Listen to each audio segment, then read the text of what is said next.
Como é feita a aplicação dos recursos arrecadados com a contribuição de iluminação pública nos municípios? Essa análise foi feita pelo servidor do TCE Ceará, Samuel Castelo, em um artigo científico publicado na revista Controle. Hoje ele participa do videocast Conexão Cidadão para nos dar a resposta.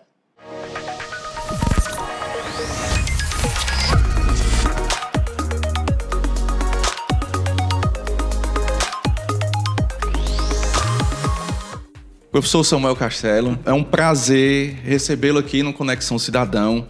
Junto aqui com a Carol, a gente já discutiu muito sobre esse assunto da última vez que você esteve aqui em uma entrevista para o Acontece TV. Perguntar logo, porque eu acho que é uma curiosidade de todo mundo, né? Por que estudar a iluminação pública? O que foi que aconteceu, ou que não brilhou, que lhe chamou a atenção?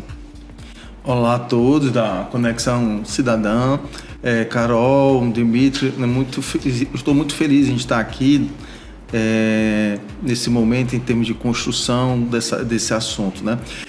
A pergunta vem de um sentido onde eu estou inserido aqui no tribunal, numa diretoria que cuida de receitas públicas. E dentro de vários levantamentos que a gente realizou, a gente viu o comportamento dos municípios cearenses em relação à arrecadação própria, receitas próprias do ISS, PTU e DPI. E nesse levantamento a gente viu em vários municípios, quando eles não têm uma arrecadação própria elevada, que a CIP seria uma grande alternativa. E aí a gente observou uma lacuna também na literatura e a gente, por que não estudar isso? No caso, a contribuição de iluminação pública? Isso. Por quê? Porque na maioria das vezes era discutido o aspecto normativo, instituidor da contribuição de iluminação pública, se era tributo ou não. Então, houve toda uma discussão em relação a esse dispositivo, né?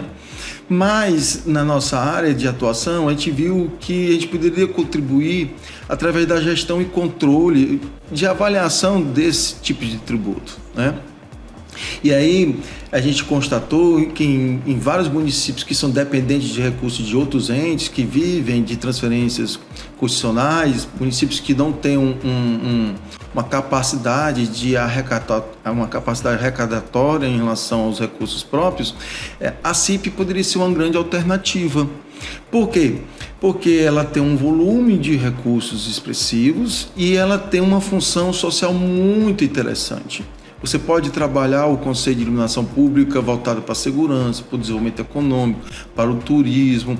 E toda e qualquer atividade política pública, mesmo que ela seja de atividade vinculada, porque é uma característica desse tributo, diferentemente do imposto, ela tem uma capilaridade e uma eficácia muito grande, porque você vai trabalhar aspectos urbanísticos, vai trabalhar aspectos de gestão, vai trabalhar aspecto orçamentário, contábil, financeiro e de controle.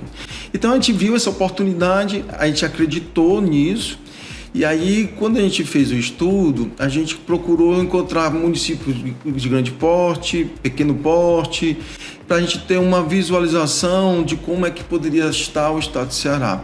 E a gente ficou muito feliz porque essa amostra nos deu uma possibilidade, uma visão genérica dos municípios cearenses, né? Então, a COSIP, né, ele é um tributo que ele só pode, o que é arrecadado só pode ser aplicado no objetivo no qual ele foi criado, né? Isso. Houve a preocupação de saber se realmente isso estava sendo realizado pelos municípios? Pronto, no processo de seleção dos municípios que definiu nossa amostra, a gente levantou toda, através do SIM, a arrecadação da receita e da despesa e também verificou qual foi o tipo de fonte utilizada na aplicação de recurso. Exatamente para saber se aquele dinheiro que foi obtido da arrecadação da COSIP foi destinado com a sua devida finalidade, né? Então, a gente teve uma perspectiva, uns achados interessantes em relação a isso, né?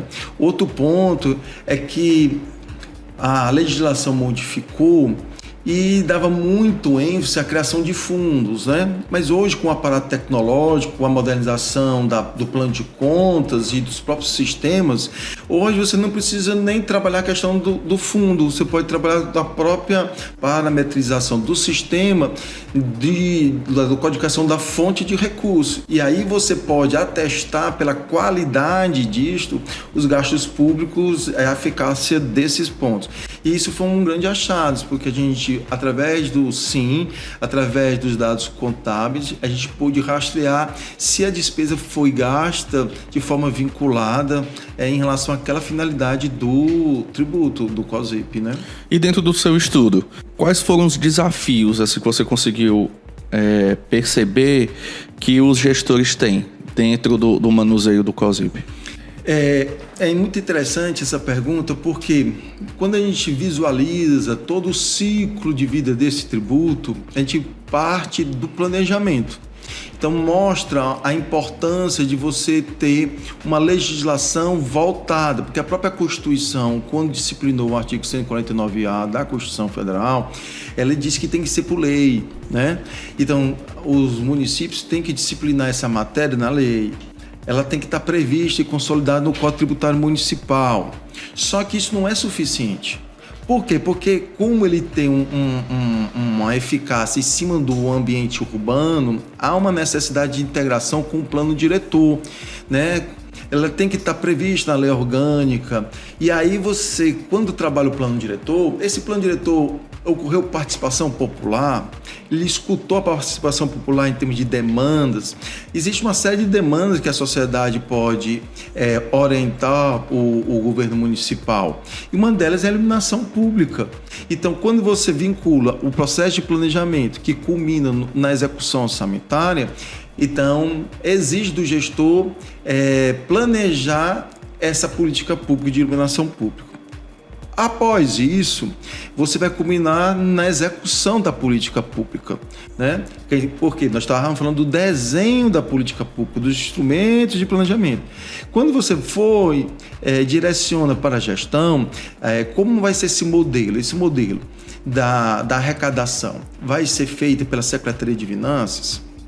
Ou eu vou colocar um preposto, eu vou colocar uma concessionária de energia para fazê-lo? Depois do processo de arrecadação, beleza, nós temos agora o recurso, como é que a gente vai financiar? Então, vai ser a Secretaria de Infraestrutura que vai tocar os projetos?